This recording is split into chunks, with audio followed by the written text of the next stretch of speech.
Hi all welcome back to my channel. ನಾನು ನಿಮ್ಮ ಮಂಗಳ ಚೇತನ್. ಯೂಶಲಿ ಹಳ್ಳಿ ಕಡೆ ಇದ್ದವರಾದರೆ ಚಿಲ್ಕವರೆ ಸೊಪ್ಪು ಅಂದರೆ ತುಂಬ ಕಾಮನ್ನಾಗಿ ಗೊತ್ತಿರುತ್ತೆ. ಇದರಲ್ಲಿ ಪಲ್ಯಗಳನ್ನೆಲ್ಲ ಮಾಡ್ತಾರೆ, ಬಸ್ಸಾರನ್ನು ಮಾಡ್ತಾರೆ. ಸೊ ನಾನಿವತ್ತು ಚಿಲ್ಕವರೆ ಸೊಪ್ಪಿನಿಂದ ಪಲ್ಯವನ್ನು ಮಾಡ್ತಿದ್ದೀನಿ. ಇದರಲ್ಲಿ ಬಸ್ಸಾರು ಕೂಡ ತುಂಬ ಚೆನ್ನಾಗಿರುತ್ತೆ. ಸೊ ನಾನು ಈ ಸೊಪ್ಪನ್ನು 4-5 ಸರಿ ಚೆನ್ನಾಗಿ ವಾಶ್ ಮಾಡಿಕೊಂಡು ಕಟ್ ಮಾಡಿ ಇಟ್ಕೊಂಡಿದ್ದೀನಿ. ಮತ್ತು ಈ ಸೊಪ್ಪು ಆದಷ್ಟು ಹೊಲಗಳಲ್ಲಿ, ಕೆರೆ ದಂಡೆಗಳಲ್ಲಿ ಅಲ್ಲೆಲ್ಲ ಸಿಗುತ್ತೆ. ತುಂಬ ಅಂದರೆ ತುಂಬ ಚೆನ್ನಾಗಿರುತ್ತೆ ಟೇಸ್ಟು. ಯೂಶಲಿ ದಂಟಿನ ಸೊಪ್ಪು ನಾವು ತಿಂತೀವಲ್ಲ, ಅದು ಸ್ವಲ್ಪ ಸಪ್ಪೆ ಬರುತ್ತೆ ಕೆಲವು ಟೈಮ್. ಬಟ್ ಈ ಸೊಪ್ಪು ತುಂಬ ಚೆನ್ನಾಗಿರುತ್ತೆ ಟೇಸ್ಟು. ಒಮ್ಮೆ ಟ್ರೈ ಮಾಡಿ ನೋಡಿ ನಿಮಗೆಲ್ಲಾದರೂ ಸಿಕ್ಕಿದ್ರೆ. ಸೊ ಇದಾದ ನಂತರ ನಾನು ಬಾಣಲಿಗೆ ಸ್ವಲ್ಪ ಎಣ್ಣೆ, ಸಾಸಿವೆ, ಜೀರಿಗೆ, ಕರಿಬೇವು, ಬೆಳ್ಳುಳ್ಳಿ, ಒಣಮೆಣಸಿನ್ಕಾಯಿ, ಈರುಳ್ಳಿ ಇವೆಲ್ಲವನ್ನು ಹಾಕ್ಕೊಂಡು ಒಂದೆರಡು ನಿಮಿಷ ಫ್ರೈ ಮಾಡ್ಕೊಳ್ತಾ ಇದ್ದೀನಿ. ಸೊ ಈರುಳ್ಳಿ ಹಸಿ ಸ್ಮೆಲ್ ಹೋದ ನಂತರ ನಾನು ಇದಕ್ಕೆ ವಾಶ್ ಮಾಡಿ ಕಟ್ ಮಾಡಿ ಇಟ್ಕೊಂಡಿರೋಂಥ ಸೊಪ್ಪನ್ನು ಹಾಕ್ಕೊಳ್ತಾ ಇದ್ದೀನಿ. ಸೊ ಈ ಸೊಪ್ಪು ಯೂಶಲಿ ಲೈಕ್ ದಂಟಿನ ಸೊಪ್ಪು, ಕೆಂಪು ದಂಟಿನ ಸೊಪ್ಪು ಬರುತ್ತಲ್ಲ, ಆ ಥರ ಟೇಸ್ಟ್ ಕೊಡುತ್ತೆ ಇದು. ಸೊ ಬೇಯೋದಕ್ಕೆ ಒಂದು ಸ್ವಲ್ಪ ಟೈಮ್ ತಗೊಳುತ್ತೆ. ಬಟ್ ನೀರು ಹಾಕೋದೇನು ಬೇಡ. ಚೆನ್ನಾಗಿ ಬಾಡಿಸ್ಕೊಂಡು ಲಿಡ್ಡನ್ನು ಕ್ಲೋಸ್ ಮಾಡಿ ಒಂದು 5 ನಿಮಿಷ ಬಿಟ್ಟರೆ ಸಾಕು. ಸೊ ತುಂಬ ಅಂದರೆ ತುಂಬ ಚೆನ್ನಾಗಿರುತ್ತೆ. ಸೊ ನಾನಿಲ್ಲಿ ಮೆಣಸಿನ್ಕಾಯಿನ ಯೂಸ್ ಮಾಡಿಲ್ಲ, ಹಾಗಾಗಿ ಅರ್ಧ ಸ್ಪೂನಷ್ಟು ಖಾರದ ಪುಡಿ, 1/4 ಸ್ಪೂನಷ್ಟು ಅರಿಶಿಣದ ಪುಡಿ, ಹಾಗೆ 1/4 ಸ್ಪೂನಷ್ಟು ಜೀರಿಗೆ ಪುಡಿಯನ್ನು ಹಾಕ್ಕೊಳ್ತಾ ಇದ್ದೀನಿ. ಹಾಗೆ ರುಚಿಗೆ ತಕ್ಕಷ್ಟು ಉಪ್ಪನ್ನು ಫೈನಲ್ ಆಗಿ ಹಾಕ್ಕೊಳ್ತಾ ಇದ್ದೀನಿ. ಇದಾದ ನಂತರ ನಾನಿಲ್ಲಿ ತೆಂಗಿನಕಾಯಿ ತುರಿಯನ್ನು ಹಾಕ್ಕೊಳ್ತಿದ್ದೀನಿ. ತೆಂಗಿನಕಾಯಿ ತುರಿಯನ್ನು ನಾನು ಯೂಶಲಿ ಫ್ರೀಸರಲ್ಲಿ ಇಟ್ಕೊಳ್ತೀನಿ. ರೇರ್ಲಿ ತೆಂಗಿನಕಾಯಿ ತುರಿಯನ್ನು ಯೂಸ್ ಮಾಡೋದ್ರಿಂದ ನಾನು ಈ ರೀತಿ ಮಿಕ್ಸರ್ ಜಾರಲ್ಲಿ ಗ್ರೇಟ್ ಮಾಡಿಬಿಟ್ಟು ಸೊ ಫ್ರೀಸರಲ್ಲಿ ಇಟ್ಕೊಂಡಿದ್ದೀನಿ. ಬೇಕಾಗಿದ್ದಾಗ ನಾನು ಯೂಸ್ ಮಾಡ್ಕೊಳ್ತೀನಿ. ಸೊ ಇದೆಲ್ಲವನ್ನು ಹಾಕ್ಕೊಂಡು ಮೀಡಿಯಮ್ ಫ್ಲೇಮಲ್ಲೇ ಒಂದು 2 ನಿಮಿಷ ಚೆನ್ನಾಗಿ ಮಿಕ್ಸ್ ಮಾಡಿಬಿಟ್ಟು ಮತ್ತೆ ಲಿಡ್ಡನ್ನು ಕ್ಲೋಸ್ ಮಾಡಿ ಒಂದು 2 ನಿಮಿಷ ಬಿಟ್ಟು ತೆಗೆದ್ರೆ ಪಲ್ಯ ರೆಡಿ ಆಗಿರುತ್ತೆ.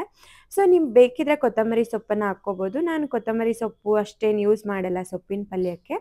ಹಾಗೆ ನೀವು ಮಕ್ಕಳಿಲ್ಲ ಅಂದರೆ ಮೆಣಸಿನ್ಕಾಯನ್ನು ಕೂಡ ಯೂಸ್ ಮಾಡ್ಬೋದು, ಹಸಿಮೆಣಸಿನ್ಕಾಯಿ. ಸೊ ಹಸಿಮೆಣಸಿನ್ಕಾಯಿ ನಾನು ಮಕ್ಕಳಿರೋದ್ರಿಂದ ಯೂಸ್ ಮಾಡಲ್ಲಲ್ಲ, ಹಾಗಾಗಿ ಖಾರದ ಪುಡಿಯನ್ನು ಸ್ವಲ್ಪ ಜಾಸ್ತಿ ಹಾಕ್ಕೊಂಡಿದ್ದೀನಿ. ನೋಡಿ ಪಲ್ಯ ರೆಡಿಯಾಗಿದೆ. ತುಂಬ ಅಂದರೆ ತುಂಬ ಚೆನ್ನಾಗಿರುತ್ತೆ.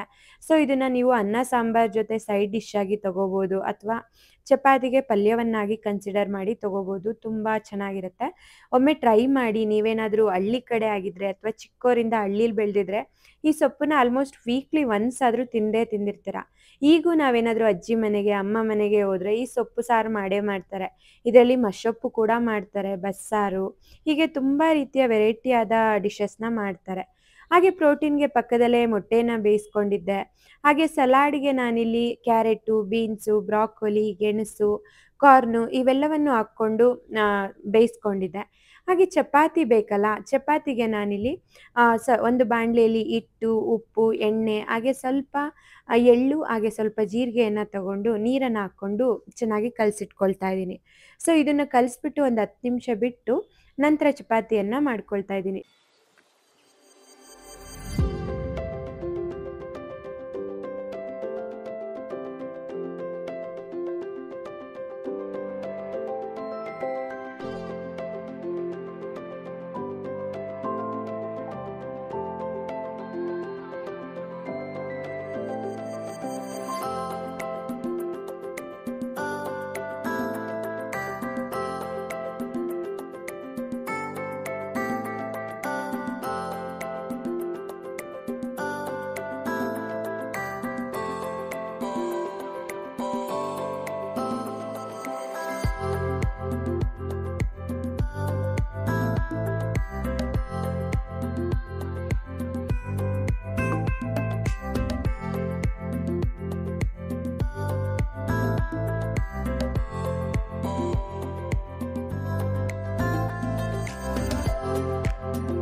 ಸೊ ಇವತ್ತಿನ ನನ್ನ ಬ್ಯಾಲೆನ್ಸ್ಡ್ ಮೀಲಲ್ಲಿ ಕಾರ್ಬೋಹೈಡ್ರೇಟ್ಸ್ ಆಯಿತು, ಫೈಬರ್ ಆಯಿತು, ಪ್ರೋಟೀನ್ ಆಯಿತು.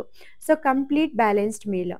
ಸೊ ಇಂದಿನ ಈ ವಿಡಿಯೋ ನಿಮಗೇನಾದರೂ ಇಷ್ಟ ಆಗಿದ್ರೆ ದಯವಿಟ್ಟು ಲೈಕ್ ಮಾಡಿ, ಶೇರ್ ಮಾಡಿ. ಹಾಗೆ ಪಕ್ಕದಲ್ಲೇ ಇರೋ ಅಂಥ ಬೆಲ್ ಐಕಾನನ್ನು ಒತ್ತೋದು ಮರಿಬೇಡಿ. ಈ ವಿಡಿಯೋವನ್ನು ನೋಡಿದ್ದಕ್ಕಾಗಿ ನಿಮ್ಮೆಲ್ಲರಿಗೂ ಧನ್ಯವಾದ. Thank you friends.